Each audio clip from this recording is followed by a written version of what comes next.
Hi, I'm Marianne Sontag Bowman, and I am going to talk to you today about dealing with grief and loss in adolescence.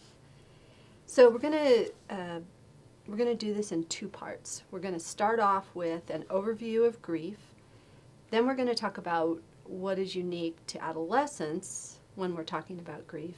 And then we're going to talk about what can you do to help adolescents who are experiencing loss.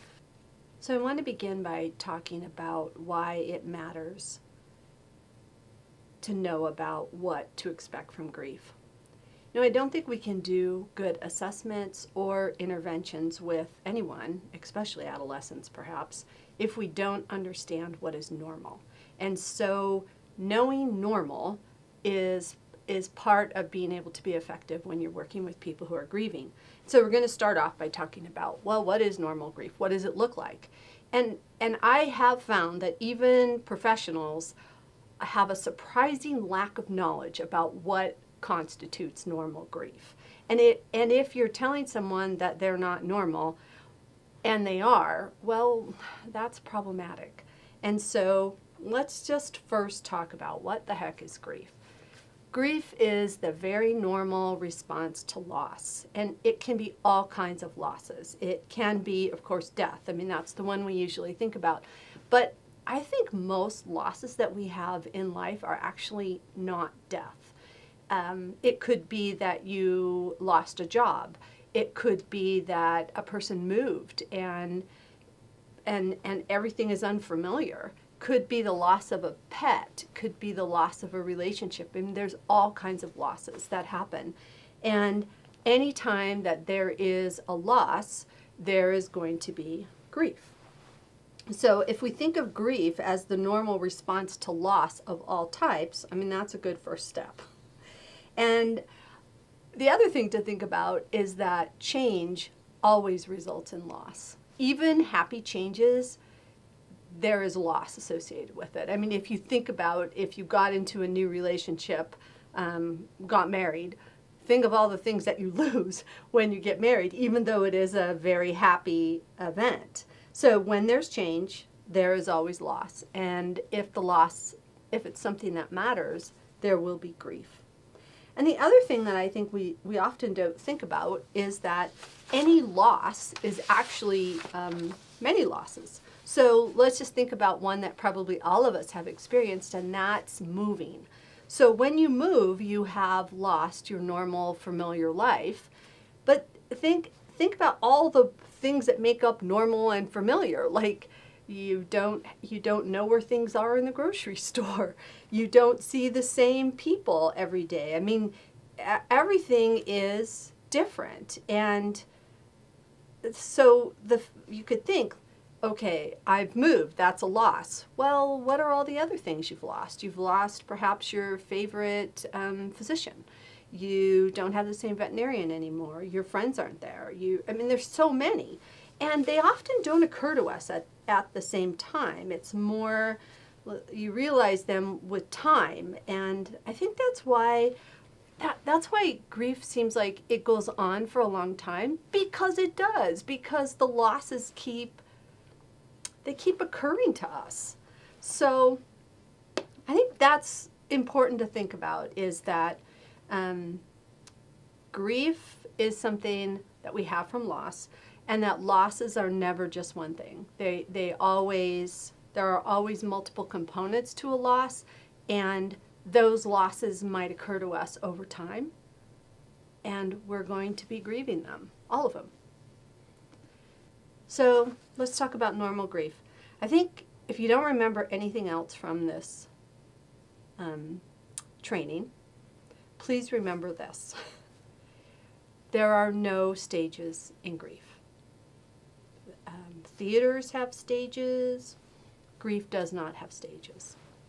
And I think that's really important because, well, let me just give you an example. I had a client come to see me, and this person described doing pretty well, all things considered. She had lost a child, And then she said, but I'm worried because I am angry again, and I already went through the anger stage.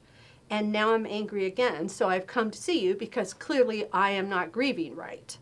And I think that's when I really realized, wow, like we're setting people up to not only have experienced the loss of someone, but to also feel like they're losing their minds or they're not even doing their own grief correctly.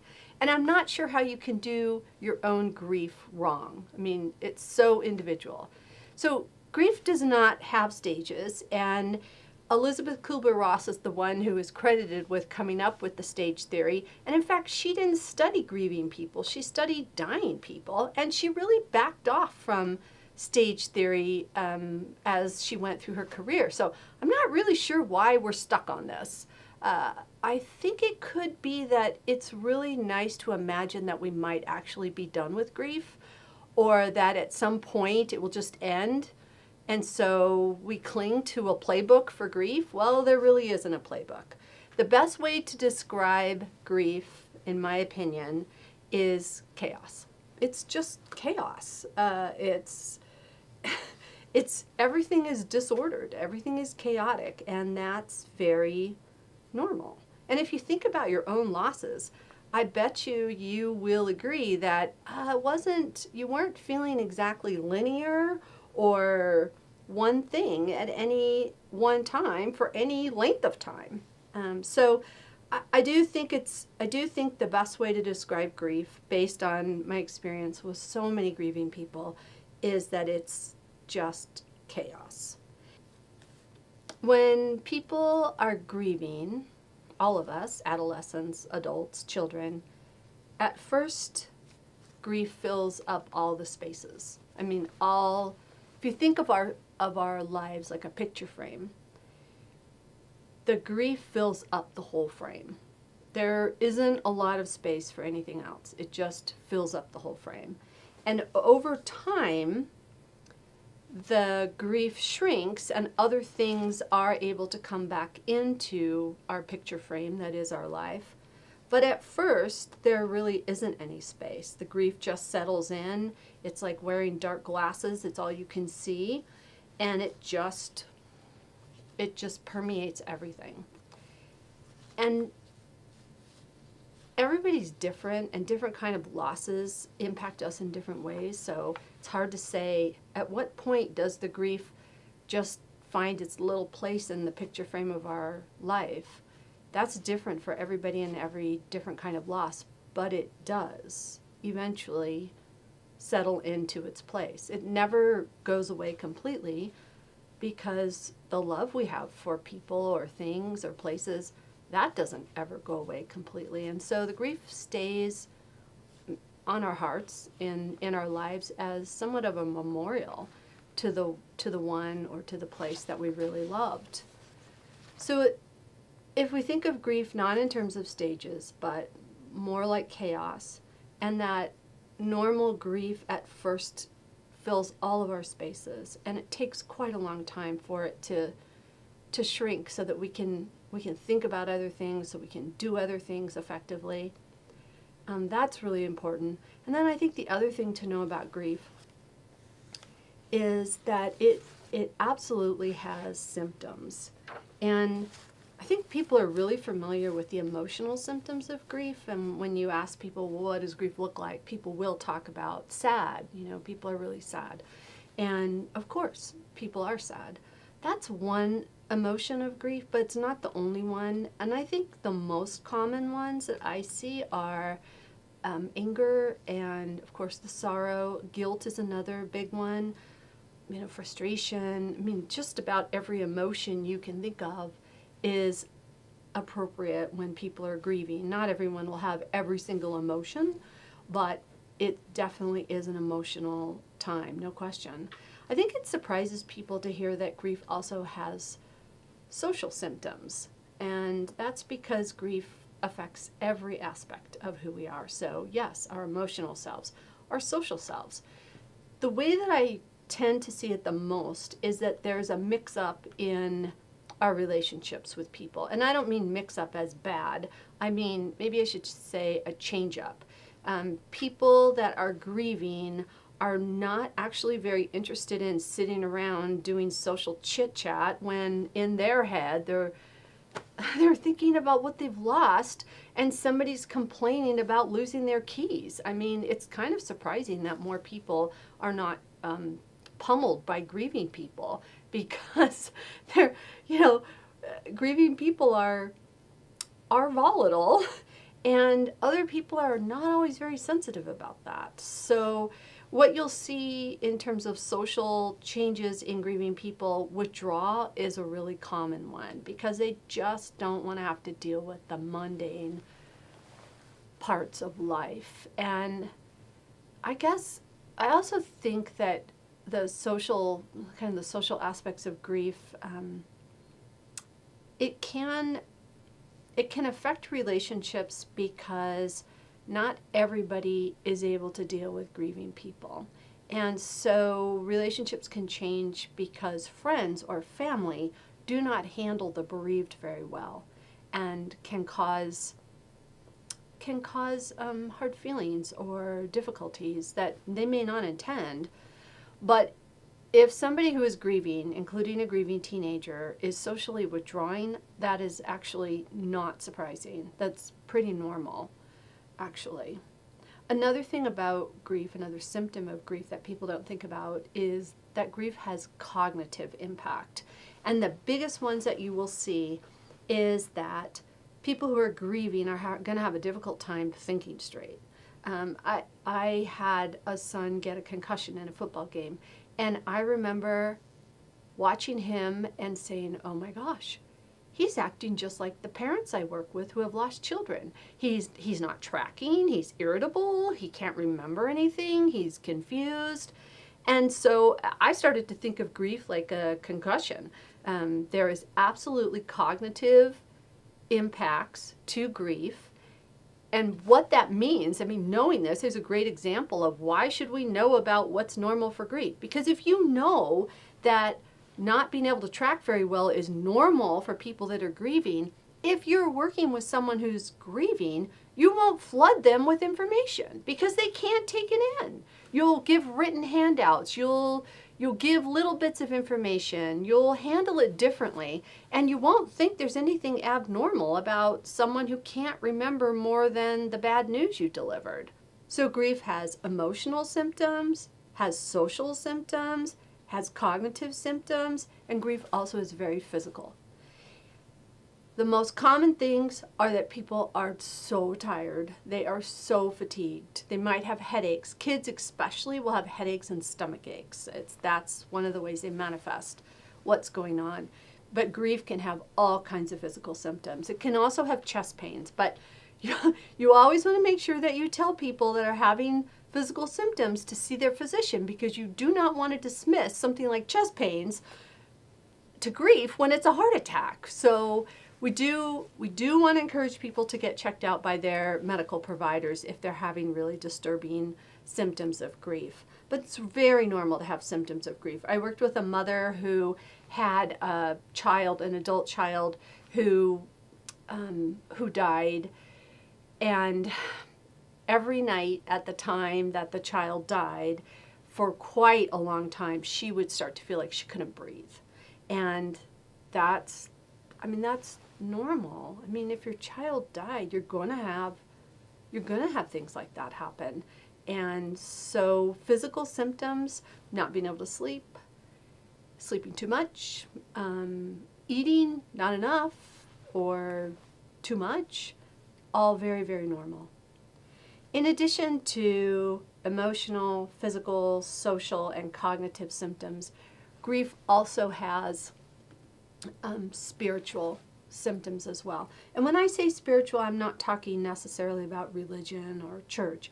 I'm talking about how people make meaning, and that there's very many things besides a big loss or death that cause you to start thinking about, what does this all mean? Like, what? Like, dead? What does that mean? Where are they? What happens after we die? So it's really normal that grief causes big spiritual crisis, and people will show that in different ways. So some people, all of a sudden, they're going to church every day, and other people are not ever. They used to go to church all the time, now they don't. They might switch their spiritual practices in other ways as well if they're not a church-going person. But it really, loss shakes people to the core in terms of how they make meaning. And so it's normal to have big spiritual crisis. And you could see that in the context of a family, grief is very difficult. Because in the same family, for instance, the spiritual, you could have one person who is just furious at God or the Creator or the universe, and that's it. We're done. I am never talking to God, the Creator, or the universe again. And another person who, oh my gosh, I am going to go to church every single day. We're going to pray together as a family. And you could see how that could cause quite a bit of problem in a family. Families and grief are very difficult, especially for teenagers. I'm going to talk about that in a little bit, but I guess I would encourage you to think about, why would family grief be so difficult for a teenager? Because it sure is. So the work of grief is living with it. And that's the best way to think of it, is grief is hard work, and it's exhausting.